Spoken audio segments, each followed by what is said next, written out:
บอกว่าภารกิจสุดท้ายนี่นะฮอดท่าบักแต่ไอวินโทรหาฮัลโหลสบายดีน้อง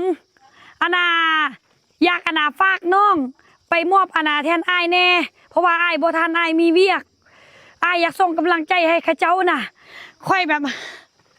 จักแมนสิตื่นเต้นและจักแมนสิดีใจและจักแมนสิเมื่อยค่อยซ้ำอนาสิมาฮอดวังเวียงแล้วไอวินหากระโทรหาค่อยสิฮอดวังเวียงแล้วนี่นะไอวินหากระโทรหาค่อยสิได้กลับไปเมืองรองแจ้งไว้นี่แต่บ่เป็นหยังเพื่อไอวินคนรอเฮาเฮ็ดได้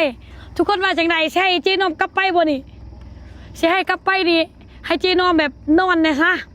บ่มีบ่นอนได้มื้อนี้นะนอนรถเอาเพราะว่าเดี๋ยวนี้นะสิฮอดวังเวียงแล้วนี่นะฮอดท่าบักแล้วนี่นะบักจนออกปะแล้วภารกิจเฮามื้ออื่นก็คืองบจากไอวินวิลเลียมก็คือจะซื้อจักรปั่นไฟ50กิโลวัตต์และ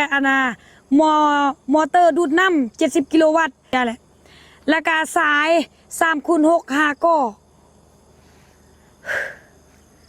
เบิ่งช่วงล่างค่อยน่ะแตกเมิดเจ้าโอ้ยนะตัวนี้เด้อตัวนี้นะเป็นภารกิจแรงงบจากไอวินวิลเลียมที่จะซื้อเพราะว่าโตเที่ยวไปนะค่อยคิดว่ามันใหญ่แล้วแต่มันก็ยังน้อยแล้วมันข้าเจ้าต้องการอากาศอยู่ในถ้ำนะมันต้องการอากาศอยู่ในถ้ำหลายที่สุดจำเป็นค่อยก็เลยได้กลับไปเองเพราะว่าอยู่พุ่นมันบ่มีซื้อมันมีอยู่เวียงจันทน์เท่านั้นนะจำเป็นแหงได้นี่นะอุปกรณ์ตัวนี้นะสำคัญแหงแต่ไอวินกับมาถึกจังหวะแหงพอดีมันคาดกับพอดีไอวินมาปุ๊บถึกจังหวะสุดนี่นะขอบใจอีลีเดอร์ไอวินจังใดก็สิได้เตารถกลับอีกนี่นะอยู่เวียงจันทน์ถึงกลับไปอีกนี่สู้ๆไปพร้อมกันเด้อนี่แมนงบของไอวินซื้อจักรปั่นไฟ30กิโลวัตต์บอกเลยว่าใหญ่แฮงสุดเจ้าเกือบ90ล้านสุดแบบที่สุดเลยตัวนี้นะคันไฟฮอดนี่สาธุขอให้7คนนะออกมาไวๆแบบทางทีมงานเฮานะลงขึ้นลงแห้งลงทุกอย่างเลยขอบใจไอวินเดอร์มาทุกที่ทุกเวลาแห้ง